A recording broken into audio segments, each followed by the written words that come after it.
Greetings one and all, Super Wednesdays, here in the Holy Land, the Holy Apple, the Holy Hilltop, Tal Binyamin. We are on the 12th day of the month of Tishrei, 5784, second class, not second class. We hope that the classes are always first class, but you get the meaning, second class of the new year. Pun intended. So, hope everyone had a meaningful fast on Yom Kippur, and now we are concluding second part. Shocker! 2 exclamation marks. The Sukkot holiday. Who is not invited? Question mark. Okay, go back on last week's class, but even if you don't go back, stay with us here.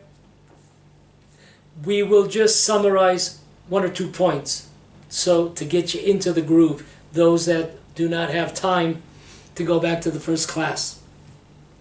Okay, we spoke about the first time we meet up with the concept of Sukkah is in the days of Abraham and Sarah. Sukkah represented in their days a separation, a clarification process between good people and evil people, between light and darkness, between truth and falsehood. That is the first meeting we have with the concept of Sukkot, of Sukkah. Moving along forward, the Jewish people, Exodus, Egypt, with millions of converts. The first resting place they come to is a place called Sukkot. Again, the same Sukkot. Once again, we have this clarification, separation process. Just like we mentioned in the first class, in the end of days, as is brought down in the tractate Avodah Zarah, page 3, side A, the final test of separation between light and darkness, between good and evil, between the Jewish people and the nations, will take place during the holiday of Sukkot in a sukkah. So that is exactly the idea. This is not a new idea in the end of the days. This was from the foundation, from Abraham, continuing later on in the desert, the clouds of glory. Only the Jewish people were in the clouds of glory. For 40 years, these multitudes, the Erev Rav, were not them, nor their property. They were not invited. They were not allowed into the 7 clouds of glory. 7 clouds of glory, of course, they represent the holiday of Sukkot. We celebrate it every year, remembering this tremendous miracle of the 7 clouds of glory, protecting the Jewish people.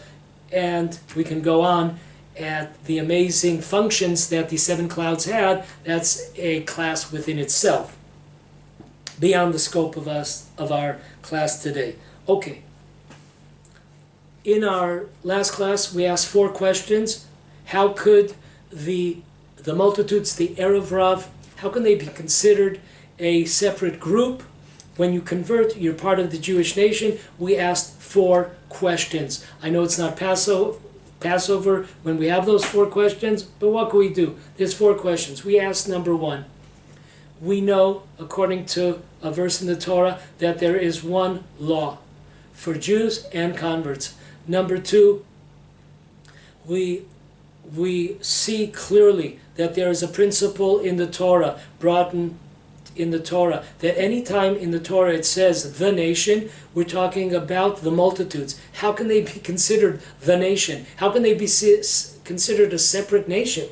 Didn't they convert? They should be part of one nation, the Jewish people. That was our second question. Third question was, the whole reason why God scattered the Jewish people was to invite individuals to join the Jewish people that wish to convert to Judaism.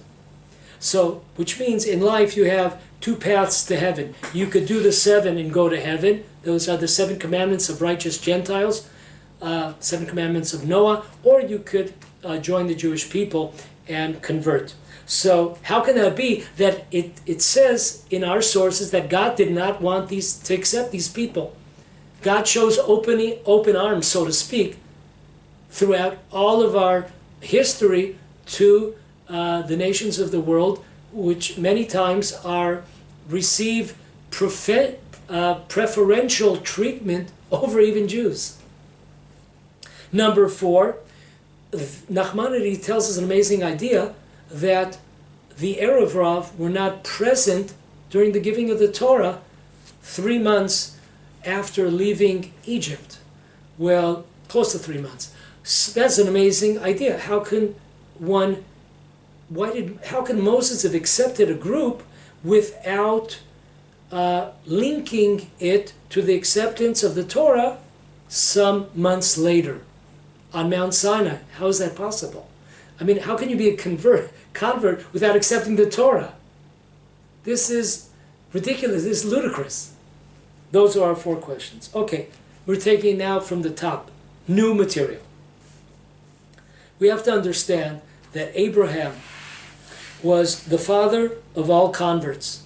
This is brought down, this concept. Abraham being the father of all converts. And we're talking about not just in the past, we're talking about present and future. Abraham is the father figure of all converts for all generations to come. For example, if one gets married and they're a convert, it says the son of Abraham, the daughter of Sarah. Once again, that was 4,000 years ago. Don't matter. They are the parent figures of all converts for all generations. This is brought down in Breshit Rabbah 39:14, and also in the answers of the Maimonides, Rambam, in question number 293. Isaac and Jacob continued in the footsteps of their father Abraham, and we are told that they too converted people to the Jewish faith. And we know from Tractate Brachot, page 16, side 8, there are only 3 figures that we have that are considered to be father figures: Abraham, Isaac, and Jacob. 3, not 4 and not 5. 3. Where do we learn that Isaac and Jacob followed suit like Abraham, their father or grandfather? This is written in black and white in Breshit Rabbah 84, chapter 84, paragraph 2. Listen to this understanding. Listen to this concept. Any Gentile that converted through the 3 forefathers, Abraham, Isaac, and Jacob, their motor, their system, their soul was totally revamped, rehauled, transformed, totally new DNA, so to speak, spiritual DNA. Once again, all those that converted through Abraham, Isaac, and Jacob, they received 2 tremendous gifts. A total overhaul in their soul. It's very interesting. Christians have this this slogan, born again. That was stolen from the Jewish people. Jewish people have in many places, in many sources in our Talmud, it's called Kikatan Shenolad Dami. It is similar to a newborn baby. So this concept of being born again, this is a Jewish concept given to converts. That was the first gift. A total new DNA. Second gift was there were 3 major traits of Abraham that they received. And we call it Gever. Gimel Bet Resh. What does that stand for? Gemilut Chasadim, Baishanim, Rachmanim. Translated, charitable, kind, merciful, and modest people. Those are the three traits that Avraham passes down to those that came through his doors, also Isaac and also Jacob. The three forefathers.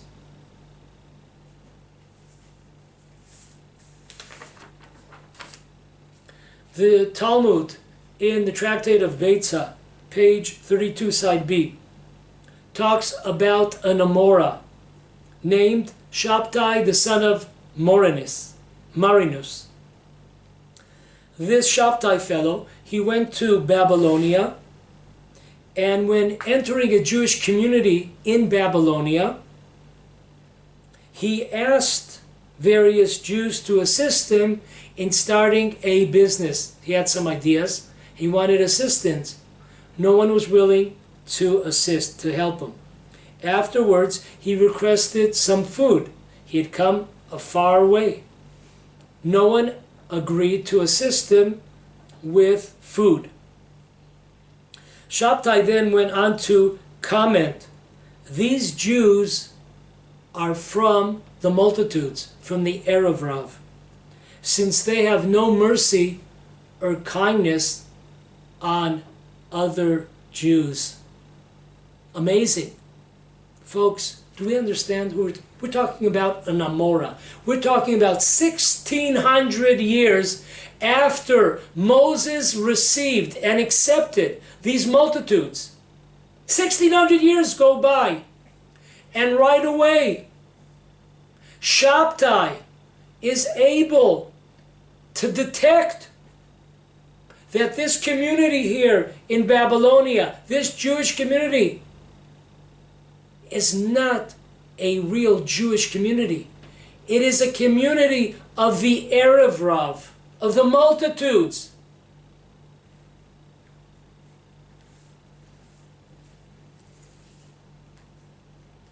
So our question is then, if Abraham, Isaac, and Jacob, they are three that are considered to be fathers, there are only three, they enabled converts to receive a new soul, a new DNA overhaul of their whole previous being. They were able to receive three qualities, special qualities, that Abraham stood above all, merciful, kind, and modest. So what happened when it came to the Erev Rav, to the multitudes? Why are they excluded in these tremendous gifts that were present in the days of Abraham, Isaac, and Jacob? Why did the buck stop at Jacob? So,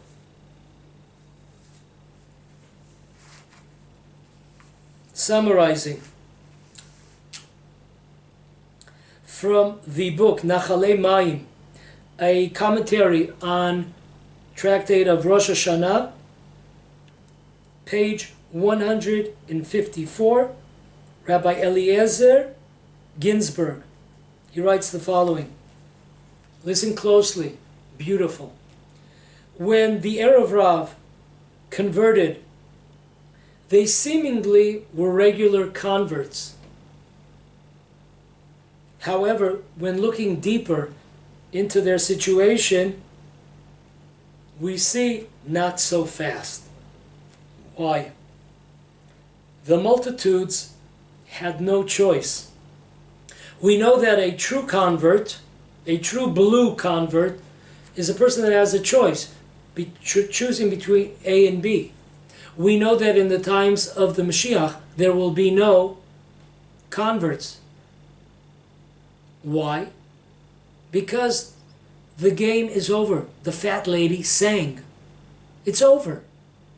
And in order to be a convert, you have to have a choice. You have to have different paths available. When everything is clear as day, there is no choice left. If every time we observed the commandment, from the sky we would receive like a 3-day vacation at the Hilton Hotel, and every time we did a sin, a transgression, we would fall into a pit next to our house. There would be no free choice. Everyone would do commandments. Everyone would stay away from transgressions. But our world is based on the opportunity of free will. So therefore, these multitudes, amazing, they didn't have any free choice. You just saw 10 plagues. You're not part of Pharaoh, and where God is hardening his heart so he doesn't have a choice. You're the masses in Egypt. You are all types of nations that lived in Egypt. They had no free choice. They saw God's hand, so to speak, day in and day out for 1 year, 12 months. We are told in the Mishnah that the plagues last for 12 months. So when you see so many open miracles, you don't have any choice left. I'm not going to believe in God. You see it right in your face. So that's an amazing idea. The reason why the multitudes, the Erev Rav, are exceptions to the rule is because the fact that they're not real converts. They had no choice in converting because of what they saw and witnessed and testified for 1 year. So therefore, they didn't have any choice but to accept God as being truthful. Therefore, they did not receive the blessings of Abraham. Whoa! The three traits of Abraham, kindness, merciful, modest, they did not receive these gifts. Not only that, we will see in a minute, there's the second. We talked about 2 major gifts. One is a total new soul, like a newborn, revamped, new DNA, transformed into a new person. We will see also that they never received, and we'll understand why not. But for now, an amazing take. The Erev Rav, the multitudes, they did not merit to receive these tremendous basic foundation traits of Abraham and every Jew: merciful, kind, and modest. Now we understand why this Shabtai fellow, when he saw these people that did not assist a traveler, a Jewish traveler, he knew that they were not true Jews. He knew that they were from the Erev Rav. Okay, next step. It says in Exodus that Jethro, he heard. And of course, our sages ask, what did Jethro hear that made him come and convert to Judaism? So there are 3 opinions amongst the sages. Number 1, this is brought down in Mechilta, Yitro, or the tractate Zvachim, page 116, side A. What historical event caused Yitro and his family to come down to convert to Judaism? Opinion 1, splitting of the sea. 2, the war against Amalek. Number 3, when the Torah was given on Mount Sinai. The Maharal explains in his classic work, Gvurot Hashem, the book Gvurot Hashem, chapter 42, starting with the words Rav Nachman. The Maharal tells us, the great Jewish philosopher, the thinker, the crux, what's behind these 3 opinions?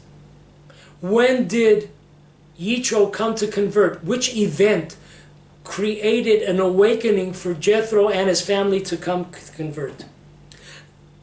What is really behind these three opinions is, the crux of the question is, when did the Jewish people reach the status of nationhood? When did they reach that level? So there are three opinions. We might say there's really one opinion. They're just all agree, and they're just three stages. If we don't want to make a dispute out of it, we could say very clearly that there were basically three stages. Each stage became greater than the previous one. So there were three stages how the Jewish people, when the Jewish people became a nation. Stage number one was the splitting of the sea. We reached a new height. We left Egypt, slaves after 210 years. We come to the 7 days later. We come to the sea is split. We are told in the Talmud that the Jewish people witnessed prophetic visions that even the top-notch prophet Ezekiel never experienced. So that brought us to a tremendously high level, much higher than leaving Egypt. That brought us to the first step of becoming a nation. This brought us to a tremendously high spiritual level,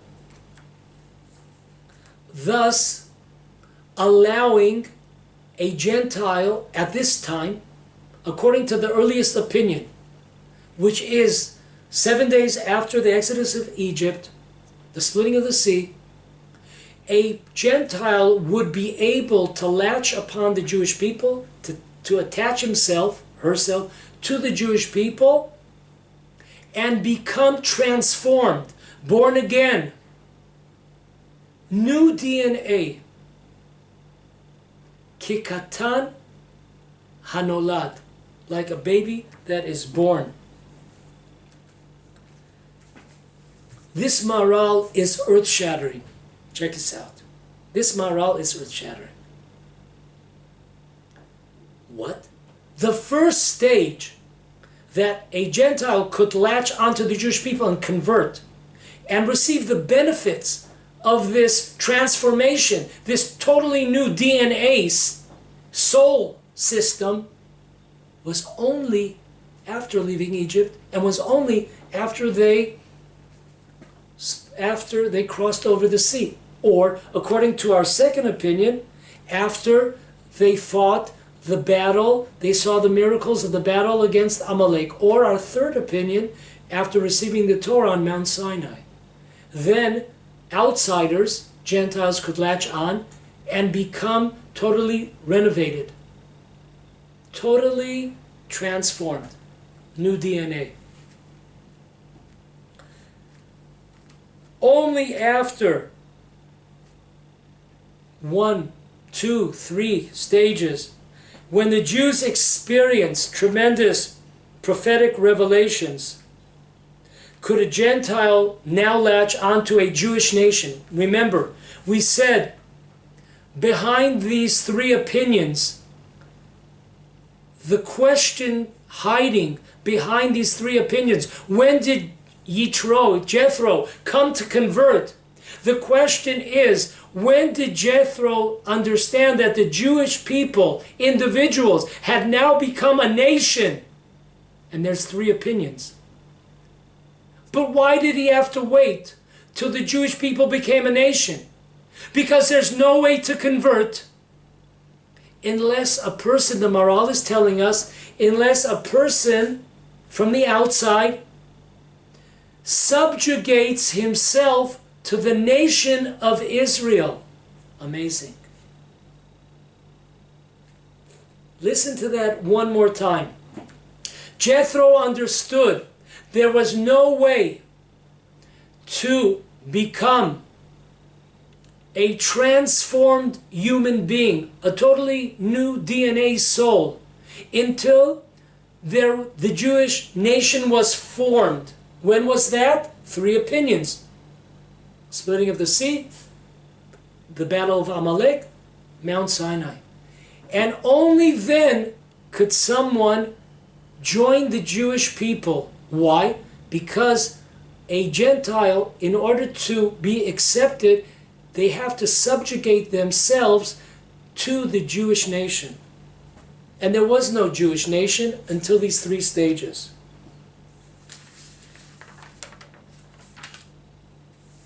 This means, folks, now we understand.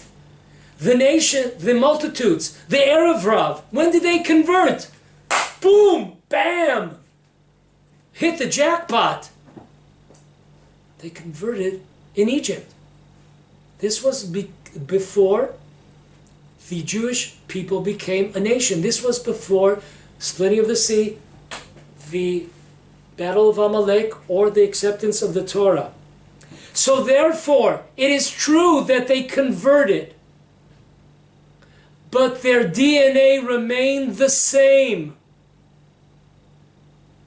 They did not receive the two benefits we mentioned about 10 minutes ago.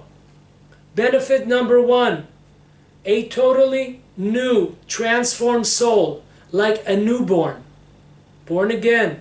Two, the tremendous three traits of Abraham: kindness, mercy, and modesty. They did not receive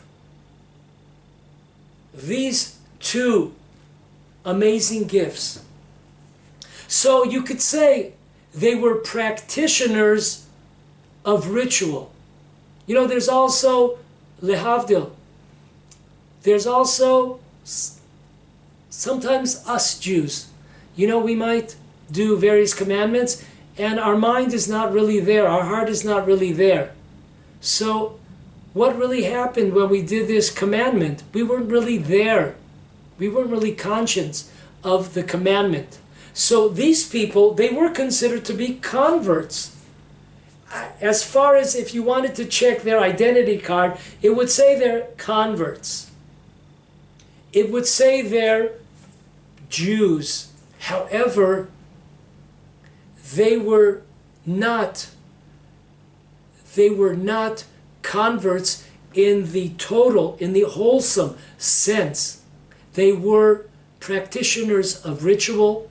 They followed the commandments, but they had no change, no transformation that happened to them, and they did not receive the tremendous traits of Abraham. Rabbi Yaakov Horowitz, a contemporary, a Rosh Yeshiva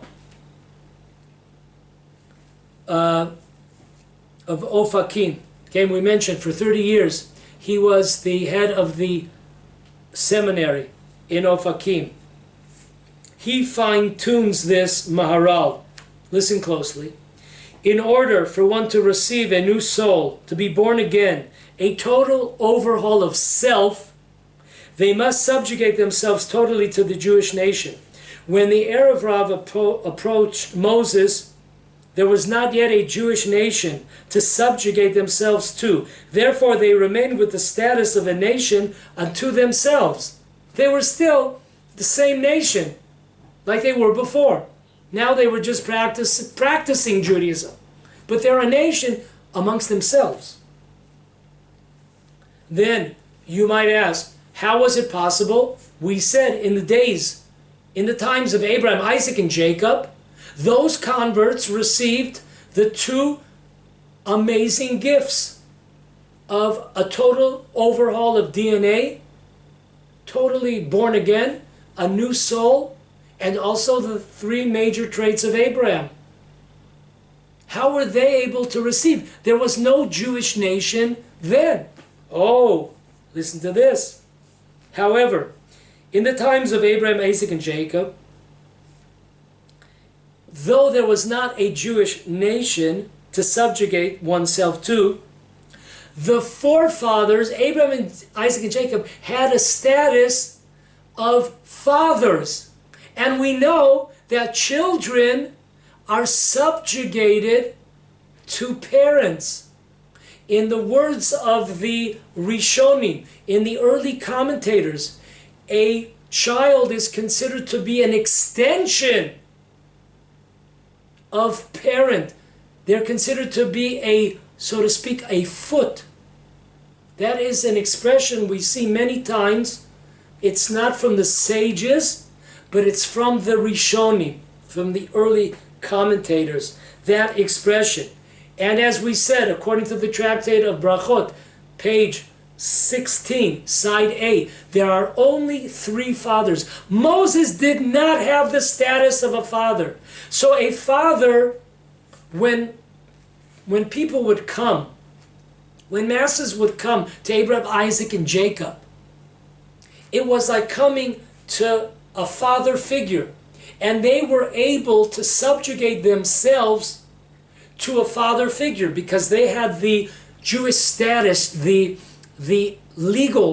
Jewish law status of being the patriarchs. And therefore, anyone that came to them had the status of a true convert because of the fact that they subjugated themselves, these masses, to Abraham, Isaac, and Jacob. And that was allowed only because of the fact that they had the status, Abraham, Isaac, and Jacob, status of being only the 3 people that merited the title of fathers. And a child is subjugated. When parents want to go somewhere and the kid says no, they just grab him and they put him into the car. And a million and trillion other examples of, you come and you want something, you need your parents' signature, you need your parents to vouch for you, to sign, and the list goes on. That's the relationship. The same pyramid that now the Jewish people, after leaving Egypt and only after crossing over the sea and the miracles, or the battle of Amalek, or the acceptance of the Torah. As we said, there's probably 3 stages of reaching the level of nationhood. But that pyramid, once we became a nation, anyone outsiders interested now can come and convert and receive the 2 benefits of total overhaul, the traits of Abraham. Why? Because the condition is now that a nation exists, they can subjugate themselves to the nation of Israel. That is the condition to convert, that a person has to subjugate him or herself to the Jewish people. That is an important point. And therefore, the same pyramid existed in the time of Abraham, Isaac, and Jacob, but only in the time of Abraham, Isaac, and Jacob, because of the fact that they had the status of fathers, and the outsiders had the status of the father's children. They were considered to be the children of Abraham, Isaac, and Jacob, subjugated to the fathers.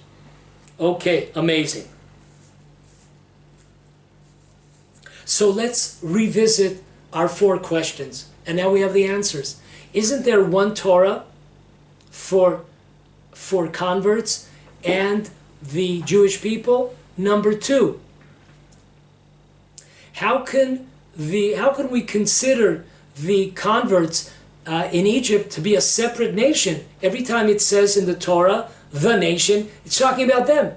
But they should just be part of the one nation of Israel. Number 3, why didn't God want to accept these converts? God is accepting of converts. God is giving the green light, usually, to converts. What was different about this group? And we know that the Talmud teaches us that one of the reasons why the Jewish people were scattered amongst all the nations was for those individuals to join the Jewish people. Number 4, Nachmanides tells us that they were the Erev Rav, the multitudes, were not present in Mount Sinai. How can you accept a convert if they do not receive the Torah? So all 4 questions are answered, because this group, the Erev Rav, the masses, right? Can't call them a group. They're so numerous. They outnumber us. this group amongst the Jewish people, the Erev Rav, the multitudes, they are an exception to the rule. There is one Torah for Jews and for converts, but that's only in the times of Abraham, Isaac, and Jacob, so to speak, or, literally speaking, from the time of the splitting of the sea, the battle of Amalek, receiving of the Torah. From that stage, yes, there is one Torah. Number two, how can they be considered to be a nation? Aren't they part of one Jewish nation? No, because of the fact that they joined the Jewish people before there was a nation to subjugate themselves to. And Moses is not considered to be a father figure. There's only three, the Talmud tells us.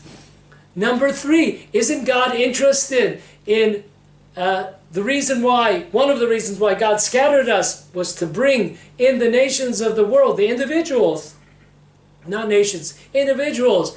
That is true also. But this is only after we establish the nation of Israel during one of those or all of those three stages mentioned before, or in the times on a limited scale in the time of Abraham, Isaac, and Jacob.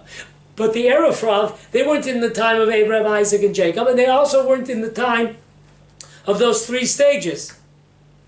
They were accepted as converts in Egypt.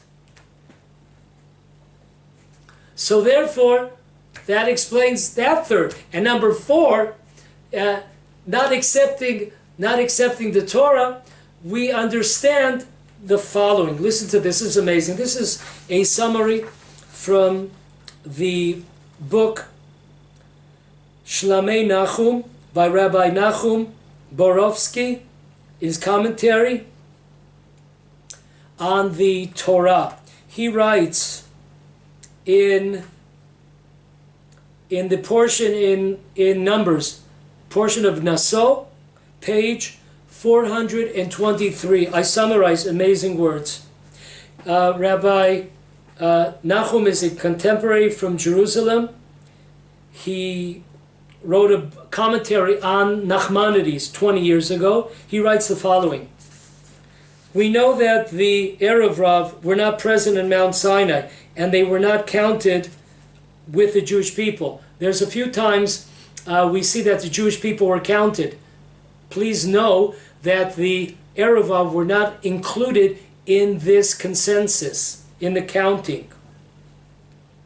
Based on the words of Rabbi Chaim Vital in his book Eitz Hadat Tov, on the portion of Bamidbar, he writes the following.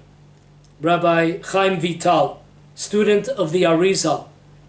The Erev Rav, the multitudes, were considered to be individual converts. However, they are not a part of the nation of Israel and are not considered to be God's nation or God's inheritance.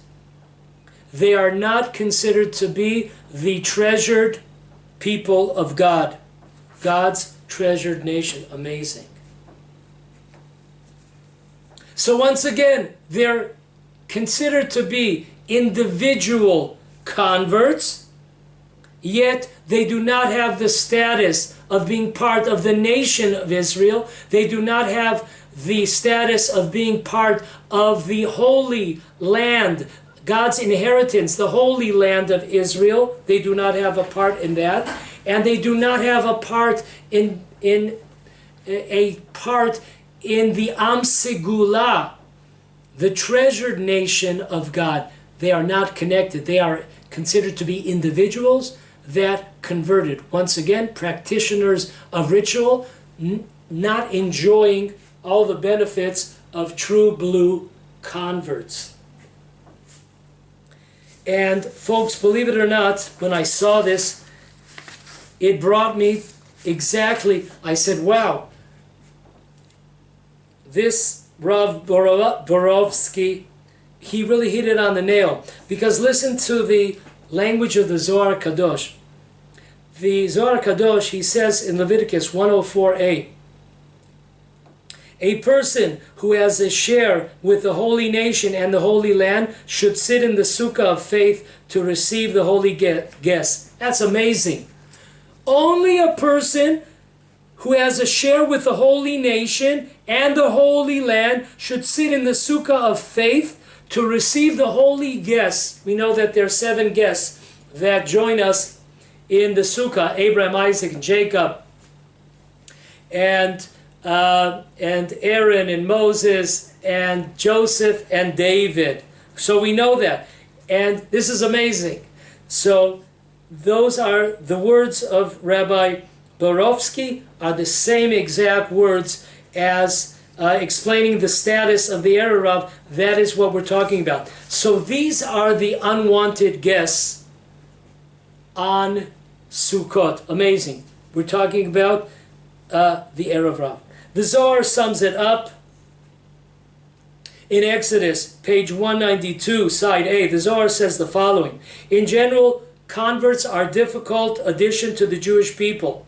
We know how many, we know especially today, there's so many people that are accepted into the Jewish people, and for all kinds of bizarre reasons, it's really difficult. There's been a lot of bad people that were brought in by who knows, by probably well-meaning people, but it really caused it caused many tragedies for the Jewish people. Of course, there's great people, that's for sure, but in general, converts are a difficult addition to the Jewish people. How much more so the Erev Rav, the multitudes who did not convert properly. Those are the words of the Zohar. He doesn't expand. What does it mean, convert properly? But we know to convert properly, you need to subjugate oneself to the Jewish nation. In the times of Egypt, there was no Jewish nation yet.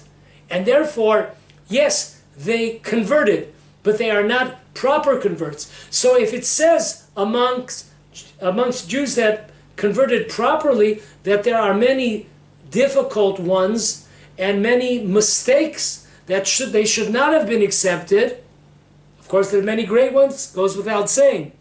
But how much more so if that's a regular person today, yesterday, a year, 100 years ago, 200 years ago, 3,000 years ago, after there was a Jewish nation. How much more so the multitudes, the Erev Rav. Okay. It says in the Talmud Tanit, page 9, side 8, God gave 3 gifts to the Jewish people through 3 leaders in the desert. Number 1 was the manna bread by Moses. Number 2 was the well, the water by Miriam. And number 3, last but not least, Aaron, the clouds of glory. So we see who is connected to the holiday of Sukkot. Aaron, the clouds of glory, as we said, those, when we talk about a sukkah, the protection, those were the 7 clouds of glory. There is a famous question asked by many commentators. Why in the world do we only, Jews, man, them Jews, they love celebrating. They love holidays. They love partying. They love those meals. They keep on eating and eating and eating. I think that the greatest fast of the year, in my humble opinion, is Tzom Gedalia. Why? After 2 days of Rosh Hashanah, man, we need a break. We need a fast. To me, that is like the most exciting. I'm looking forward to that. When that Tzom Gedalia comes around, the fast of Gedalia, I'm in.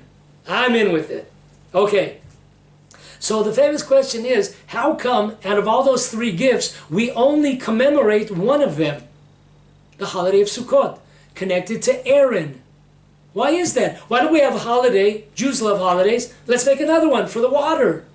That we, everyone will, you go swimming for 7 days, or, drink bottled water, spring water, whatever, however we would want to make this holidays. Why isn't there a holiday commemorating the manna bread? Moses. Okay, so the Yehudah, he lived approximately 230 years ago. He writes in his book, he had dozens of books, he writes in his book, Rosh David, why didn't God command us to remember the other great miracles that occurred during the 40 years of the desert? The Yehudah concludes that only the clouds of glory, the Sukkah, was solely for the Jewish people, as the Erev Rav, the multitudes, enjoyed the other two gifts, the manna bread and also the water, but not the sukkah. The sukkah was a symbol, icon of separation. Separation, differentiating between the Jewish people and the Arab. That is amazing. Folks, if you're still in your chair, you better listen to it one more time. This is, as Tomer Dvorah likes to say, this is not just a grand slam. The ball is still traveling out of the stadium. It's still going till this minute. Amazing. The Yehudah is telling us, Rab Chaim Yosef David Azulai is telling us, the reason why we only have one holiday is because this holiday of Sukkot represents the clarification, the separation, the differentiation between the Jewish people and the multitudes. And therefore, that's why we celebrate it. Why? Because, going further, till this day, that clarification process continues. Listen closely. That is an amazing idea. There is the holiday of Sukkot, the clouds of glory have some ingredient in them called eternity. Because in every day of our lives, in every generation, in every part of the world, we are always finding ourselves again standing up, battling the Erev Rav, those that are watering down Judaism, those that are fighting against the Torah, against mitzvot. That's amazing. And that's why the water was good for the 40 years. The manna bread was good for that time. But the eternal gift is the gift of Sukkot. Because till this very second, that battle exists big time. The battle between the nation, the Jewish nation, and the battle against the Erev Rav. Who will be victorious? So once again, that's amazing. The Yehudah brings down the same idea we've been talking about the last two classes. From the time of Abraham to the time where we left Egypt, and the first pit stop, depot, was Sukkot. Sukkot always represents this clarification process, this separation, differentiation process. Amazing, beautiful. Okay, the sin of the golden calf. Don't forget, we said these three gifts that were given to the Jewish people. Aaron is connected to the holiday of Sukkot. There's an amazing Zohar which brings to life what was going on behind the scenes with Aaron and the Erev Rav. This can be found in Exodus, page 191, side 2. The Erev Rav approaches Aaron, and they demand one of two possibilities. Possibility number one, allow us, the multitudes, to join with the Jewish people in the clouds of glory, the 7 clouds of glory. Allow us to unite. Number two, if you don't like that option, Aaron, we give you another option. Provide for us, create for us an entity that will lead us, just like the clouds of glory lead. We want an entity that will lead us, similar to the clouds of glory. Okay, we won't join the Jewish people, but we'll have our own brand of it. Aaron's response was immediate. Aaron says, I will not allow you to enter the 7 clouds of the Jewish people. No way. Amazing. Aaron represents more than anyone unity of making peace. Aaron is not willing to unify the multitudes, the Erev Rav, with the Jewish people in the clouds of glory. Aaron says, listen, I'm going to come up with a plan. He's thinking this to himself. I'm going to stall them until Moses comes, but I'm going to tell them we'll go with plan B. We'll go with the plan B. We'll create an entity which will lead the Erev Rav, which will lead you. How can this be? The major trait of Aaron was always to be inclusive, to bring peace upon the quarreling sides. The answer to this question, perplexed question, can be found in the Tikkunei Zohar. On Tikkunei Zohar, Tikkun 21, page 49, side A. Listen to this. The divine presence requests to expel the maidservant and her son. Now usually when we hear the term the maidservant and her son, we're thinking about Hagar and her son Yishmael. So how can it be here we're talking about the time that the Jewish people are in the desert, and we have a statement by the Zohar that the divine presence is requesting the expulsion of the maidservant and her son. But that was 400 years ago. So who is this in the response of the Zohar, the Tikkunei Zohar? Who is this maidservant and her son? Hold on, folks. Who is this? This is the Erev Rav. The divine presence is requesting the expulsion of the Erev Rav. They are the maidservant and her son. And it goes on. Tikkunei Zohar. Listen to this.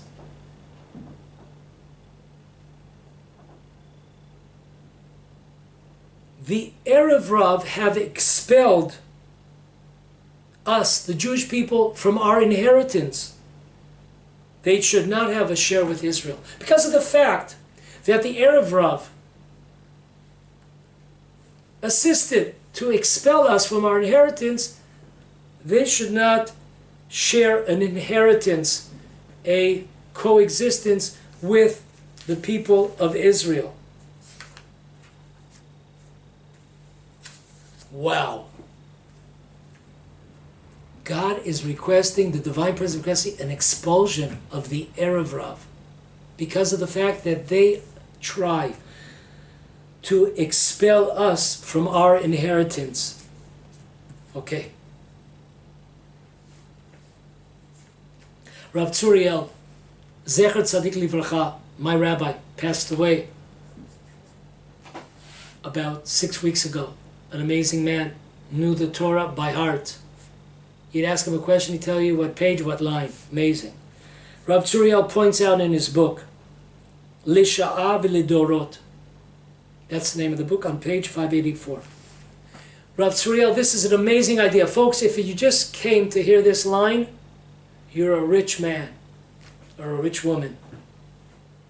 Rabbi Tzuriel says this is prophetic. This Zohar is prophetic.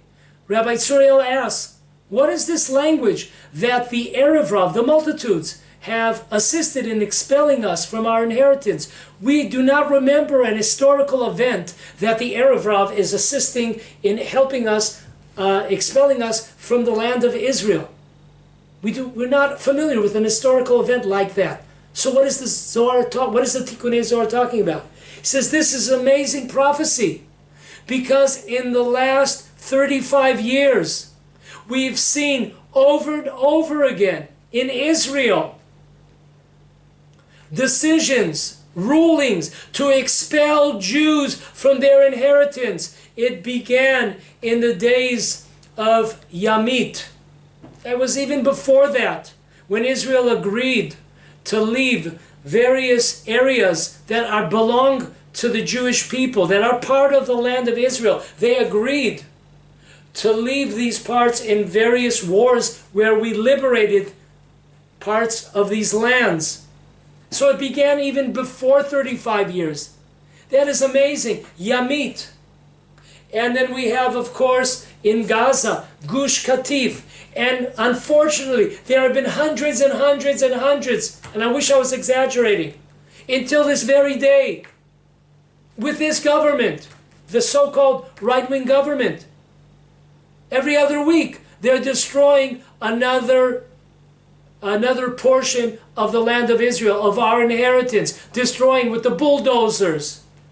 Folks, Rav Tzuriel, you know, I just noticed this when I was working on this class. Unfortunately, he's no longer with us. But this is an amazing take of Rav Tzuriel, that this Tikkunei Zohar is prophetic. Okay, back to Aaron and his strategy. Aaron, we said, how could it be that of all people, Aaron does not agree to unite the Erev Rav, the multitudes, with the Jewish people within the clouds of glory? And of course, Aaron, because in the merit of Aaron, we have the clouds of glory, which means Aaron is the major figure connected to the holiday of Sukkot. It is written by King Solomon in Kohelet. I'm not going to say it in English because it's such a hard word for me to pronounce in English. Chapter 3. There is a time for a hug and a time to separate. There is a time for war and a time for peace. There's a time for love and a time for hate. There's a time for everything. A person has to know how to maneuver through life. There's no such thing as a negative characteristic trait. That's why they're called, in the Holy Tongue, midah, measure. Every time we have to measure.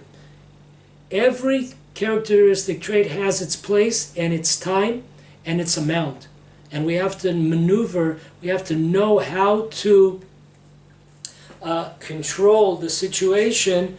Each situation may call for a different sign. Sometimes we might need to use the characteristic of love. Sometimes we might need to use the characteristic of hate. We always have to be, we have to be ready. The Mishnah on Ethics of the Fathers calls Aaron a man who runs after peace. The terminology that's used in the Mishnah is rodef, which is unusual because in the Talmud, whenever we heard the expression rodef, we're talking about someone coming to kill you. So it could have used many other phrases. Why did it choose to use the phrase, Aaron ran after peace? Why did it choose the word rodef, which means coming after someone to kill? The Maharam Sheikh, who was a student of the Khatam Sofer, he lived 140 years ago, Rabbi Moshe Sheikh, he writes, there are times that one must chase after peace. Yes, one must run after and try to make amends, try to make peace. However, there are times in life that one must chase away peace, like with the wicked. To be in dispute with the wicked is a positive trait. To be in dispute with wicked, that's positive, not to unite with them. This was also written, by the way, the source, the Maharam Sheikh, you could find it in the portion of Metzora on page 77 in the Maharam Sheikh. Another, the grandson of the Khatam Sofer, they called him the Shevet Sofer. He has a commentary on the Torah, volume 2, page 192. He says the same exact idea, that Aaron understood the reason why the Mishnah uses the expression rodef, that sometimes, okay, in a minority amount of times, a person has to chase away such unity. Keep far distance from wicked people. That's why it uses the word rodef, which usually means running after someone to kill them. We have to run and separate ourselves from the wicked. So that's why, even though on a regular basis, more generally speaking, Aaron was a tremendous person of love and kindness and peace. He understood with the Erev Rav that we must use a totally different tactic, though the tactic of love and unity was not called for. So let us summarize so far. Number one, Abraham We learn from Abraham. He is the source, the foundation where we learn. He merited because of the fact that he took and guessed and put them under a shaded, which is the idea behind the sukkah, put under shaded tree. We merited to have the holiday of Sukkot. And he used this shade, this tree, this sukkah, to separate between the righteous and the wicked. In the desert, the first stop was a place called Sukkot. This was a place where there was a separation between the Jewish people who entered the 7 clouds of glory, and a separation, the Erev Rav, who remained outside the clouds of glory. Once again, Sukkah being this clarification process. In the future, as we mentioned in Tractate Avodah Zarah, page 3, side A, the final test to separate the Jewish people from the nations will be on the holiday of Sukkot and in a Sukkah where the Gentiles fail that test. Very important, last point. This is very important to remember. It is brought down in dozens of books.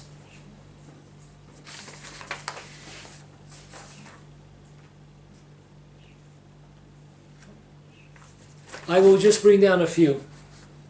The Arizal, Rav Chaim Vital, the Bnei Yissaschar, the Shari Tshuva, and many, many others bring down the tremendous mitzvah of giving charity, tzedakah, on the day before Sukkot and also on the Sukkah holiday. It is amazing. There is the Zohar HaKadosh tells us in the portion of Emor that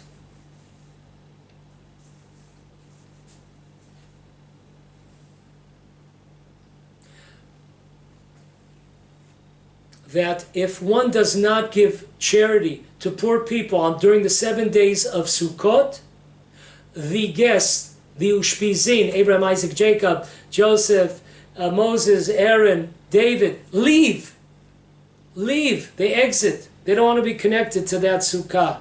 So we see there is an amazing, once a year, there is an amazing stress to give charity on the day of the day before Sukkot, or the day of Sukkot in the evening, and during the 7 days. Why is that? Folks, this is an amazing idea brought down by many of the commentaries. Why is that? Very simple. For us that have been listening to the class and we understand what's going on over here, very simple. The time of Sukkot is a separation between the Jewish people and the Erev Rav, the multitudes of nations.